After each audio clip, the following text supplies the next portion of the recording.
Here's a creepy twist on super solvers set in a haunted house. Hope you enjoy. Super Solvers, the Haunted Treasure. I used to love Super Solvers as a kid, those old-school educational games where you solved puzzles and explored different locations. But there's one version I can't find any record of. I don't know if it was a bootleg, an unfinished beta, or something worse. It was called Super Solvers, the Haunted Treasure. I found it at a yard sale last summer. The CD case was scratched up, and the label was just a faded sticker with the title written in marker.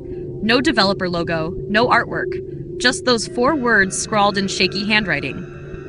The old man selling it grinned when I picked it up. "Ah, that one," he muttered. "You be careful now." I brushed it off as weird old man talk and bought it for $1. When I installed it on my PC, the game booted up with a familiar title screen, except the background was a dark, decayed mansion. The Super Solvers logo flickered slightly, as if the game was glitching. I figured it was just an old, buggy version. The game started normally. My character, the Super Solver, stood outside a massive haunted house. The objective flashed on screen. Find the treasure. Inside, the mansion was eerie. Dust floated in the dim light of flickering chandeliers. The usual upbeat background music was missing, just a low hum that occasionally distorted into whispers. I moved from room to room, solving math and logic puzzles like in the old games. But the questions were off. Instead of things like, what is 4 plus 4?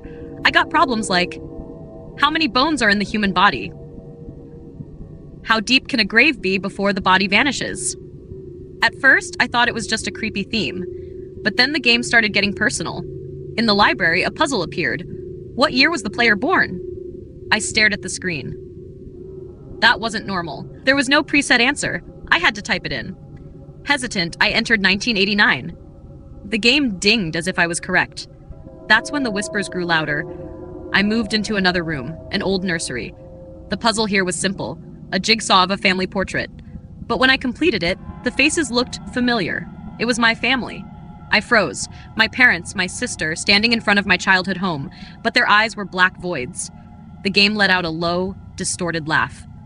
A new message appeared. They are waiting for you.